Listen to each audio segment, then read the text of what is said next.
Okay, pardon the little delay there, but the only place it really let bugs in, now obviously this is going out way further than it would if everything was snapped, okay? But right here by the door, there's no snaps on this piece of fabric, so this kind of flops around a little bit. I'm thinking when I go again, I'm just going to roll this up, put one of those orange pony clamps like here and on the other side, hold it flat. That was the only place where you really couldn't seal out any bugs, and we didn't have a huge issue with that, but we were in New Hampshire and Maine, so as you can imagine, early summer, there's still a lot of mosquitoes around, so there, you get a few in here. Plus, it's not fast going through a zippered door like that, so you're going to get some bugs in here. It's not completely bug tight. Also, spent 2 nights, there was a hurricane, remnants of a hurricane that came through while we were in Maine, and prior to that, we had a really, really heavy rain day and night in New Hampshire, and you can kind of crack the top of all the windows and let some air in. Plus, I had a fan, a square window fan hanging off of that Bimini bar to move air.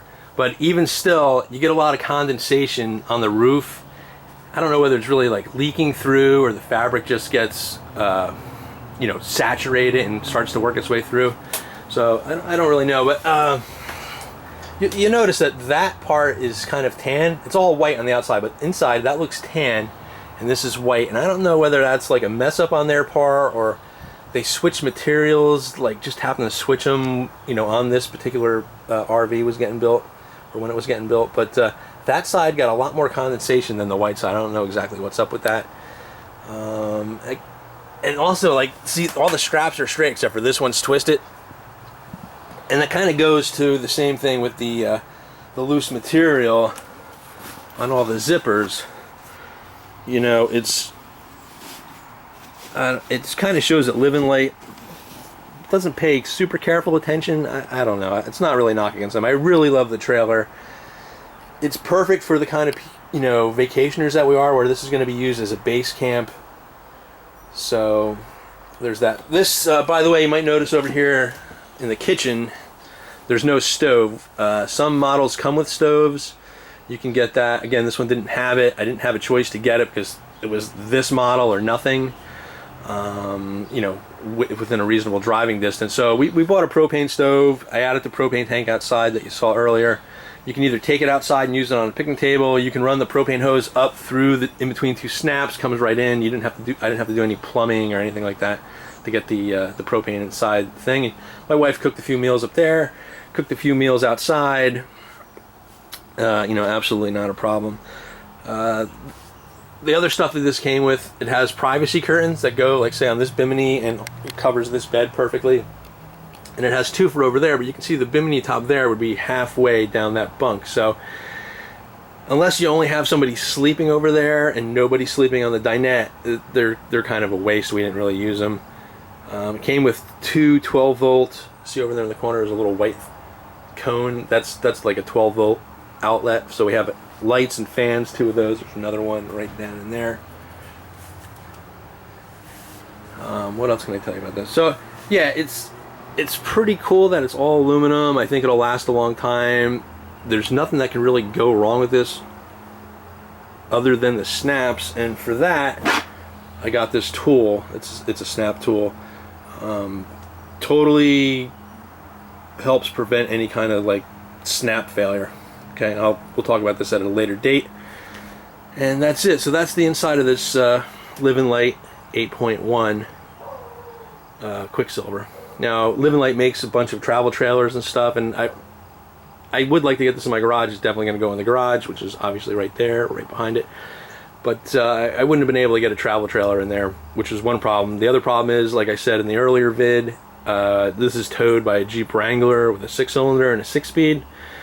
And Jeep says that you can tow 3,500 pounds. This, by the way, is only about a little over 800 empty. About, say 1,000 pounds when it's loaded up. And the Jeep can tow 3,500, but can only tow something with 25 square feet of frontage. So you're pretty much, according to Jeep, limited to having a pop-up. Again, the benefits of this over a standard pop-up, all aluminum. There's no OSB wood to rot out. The floor's not going to rot out. The frame's aluminum. It's not going to rust. The Bimini top, I put this up by myself. The whole thing, start to finish, way less than 5 minutes. It's obviously easier with 2 people. And there's no mechanical roof that raises up and down here, right? I got a fabric roof, not a solid roof. So that, of course, means no air conditioner on the roof. They do make models with air conditioners that stick out the sidewall here. We didn't have that. Again, there was an off-road version of this trailer that was in Illinois or Ohio for about $2,000 more than the same size, you know, same base model, but it had air conditioning, had a little rear storage deck off the back, like the kind you would see in a 2-inch receiver hitch. You know, guys throw, you know, coolers and whatever out there. And it had 15-inch tires instead of 12-inch tires. It had the stove, it had a little outside table for the stove that hangs on the side of the wall there, right outside the that window there. By the way, that window, the shaded part comes down, so you get full ventilation in this thing. And this is about 16 feet overall, you know, from side to side. And when you're in it, like way in the back, you know, on either end, I mean, it's pretty, camera probably doesn't do it justice, it's pretty open in here. It's not too claustrophobic. But,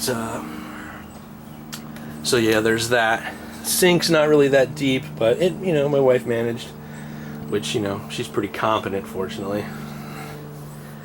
And that's that. Speaking of the carpet, like I said, it's going to get taken out of here so everything can get vacuumed, swept out.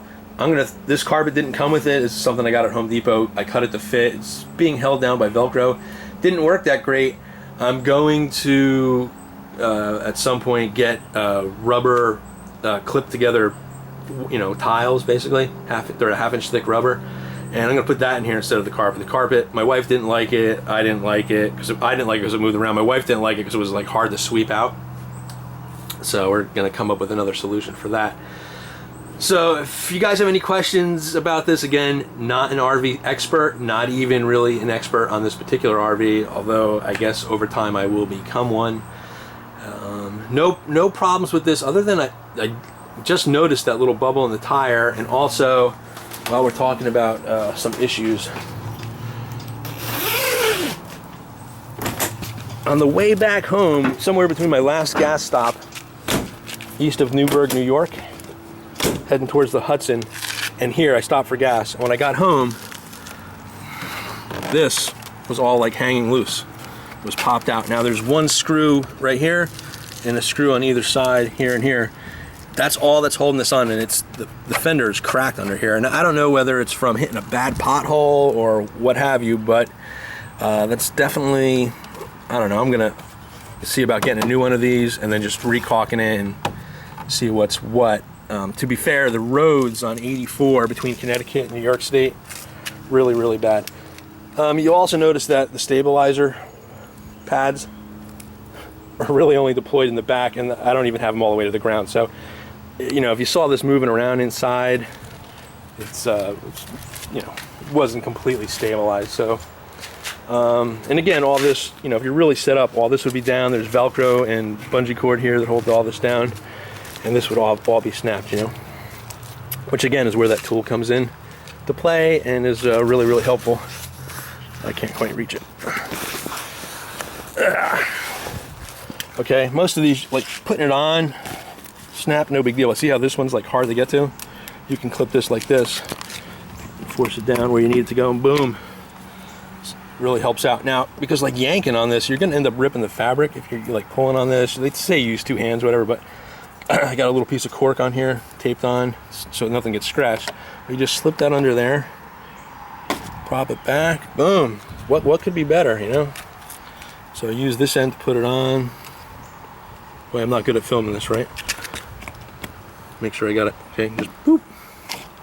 See if I can get it all in frame this time. Boop. Okay, so that's pretty basic. By the way, the tonneau cover gets rolled up, stored right there. And that's that.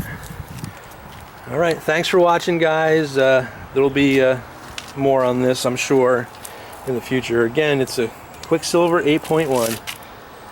And like I said, the 8.0 has a slightly bigger bed on this side, slightly smaller bed on that side. That's the only difference, really. And they make a bunch of different models.